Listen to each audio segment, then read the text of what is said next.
आखिर क्यों कहते हैं पत्नी के भाई को साला? मित्रों, सामान्यतः हम आमजन की भाषा में साला शब्द का गाली के रूप में इस्तेमाल करते हैं, परंतु इसके अलावा हम साला शब्द का इस्तेमाल धर्म पत्नी के भाई के लिए भी करते हैं। लोग उसे साला या साले साहब कहकर पुकारते हैं। लेकिन क्या आप लोगों को पता है कि आखिर पत्नी के भाई को साला क्यों कहते हैं? आइए जानते हैं। इस शब्द के पीछे एक कथा छिपी हुई है। बताया जाता है कि अमृत की प्राप्ति के लिए जब दैत्यों और देवताओं के बीच समुद्र मंथन चल रहा था, उस समय समुद्र से 14 रत्नों की प्राप्ति हुई, जिनके नाम है कालकूट, एरावत, कामधेनु, उच्च, श्रवा, कौस्तुभ मणि, कल्प वृक्ष, रंभा, वरुणी, चंद्रमा, शारंग, धनुष, गंधर्व, अमृत, महालक्ष्मी और 5 जन्य शंख। 14 रत्नों में से एक इसी शंख का दूसरा नाम है साला। महालक्ष्मी जी समुद्र मंथन से स्वर्ण के रूप में निकली थी और इन्हीं के साथ 5 जन्य शंख निकला, जिसे साला कहा गया। लक्ष्मी जी के साथ निकलने के कारण इसे लक्ष्मी जी का भाई कहा गया। शंख की उत्पत्ति के समय देवता और दैत्यों सभी ने कहा कि देखो, लक्ष्मी जी का भाई साला आया है। उस समय से ही यह प्रथा बन गई कि जब भी कोई नवविवाहिता अपने पति के घर आती है तो उसे गृह लक्ष्मी और उसके भाई को साला कहकर पुकारा जाता है। इसका एक और कारण यह भी है कि समुद्र मंथन के बाद भगवान विष्णु ने लक्ष्मी जी से विवाह कर लिया और 5 जन्य शंख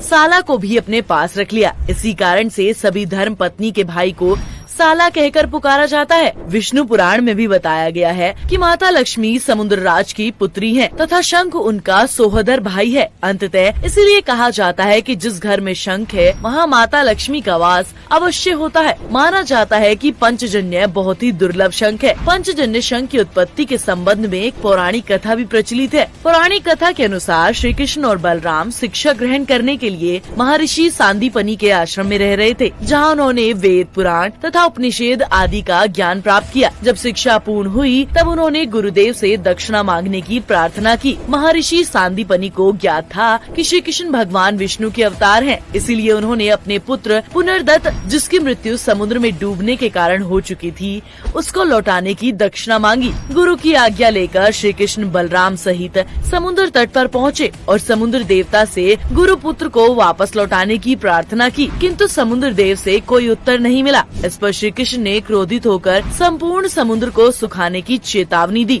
और इस भय से सागर देवता प्रकट हुए। उन्होंने कृष्ण के आगे हाथ जोड़कर उन्हें प्रणाम किया और बताया कि महर्षि का पुत्र सागर में नहीं है, किंतु साथ ही उन्होंने आशंका उत्पन्न की कि सागर तल में एक असुर है जिसका नाम पंचजन है। पंचजन शंखासुर नाम से प्रसिद्ध था। वह मनुष्य को अपना भोजन बनाकर खा लेता था। सागर देव ने कहा, हो सकता है कि उसी ने गुरु पुत्र को अपना भोजन बना लिया हो। यह सुनकर कृष्ण और बलराम सागर के तल में उतर गए और शंखासुर की खोज की। उन्होंने उससे गुरुपुत्र के विषय के बारे में पूछा, किंतु उसने बताने से मना कर दिया और श्री कृष्ण को भी मारने के लिए आगे बढ़ा। अंततः श्री कृष्ण ने उसका वध कर दिया। उसके मरने पर उन्होंने उसका पेट चीर दिया, किंतु उन्हें वहाँ कोई बालक नहीं मिला। वहाँ पर एक शंख मिला जिसे श्री कृष्ण ने ले लिया और यमलोक की तरफ प्रस्थान किया। यमलोक पहुँचकर यमदूतों द्वारा उन्हें रोका गया तो श्री कृष्ण ने शंखनाद किया। वह शंखनाद इतना भयानक था कि संपूर्ण यमलोक हिल गया। तब यमराज उनके सामने उपस्थित हुए और प्रभु की आज्ञा मानकर उन्होंने गुरुपुत्र को वापस कर दिया। गुरुपुत्र पुनर्दत्त तथा उस शंख को लेकर श्री कृष्ण सांदीपनि के आश्रम पहुँचे, उन्हें भेंट दी। अपने पुत्र को पाकर गुरु अत्यंत प्रसन्न हुए। उन्होंने उस शंख को देखकर कहा कि ये पवित्र 5 जन्य शंख है और इसे श्री कृष्ण को ही भेंट कर दिया। तो दोस्तों, आज के वीडियो में बस इतना ही। आपको यह वीडियो कैसा लगा, कृपया हमें कमेंट करके जरूर बताएं।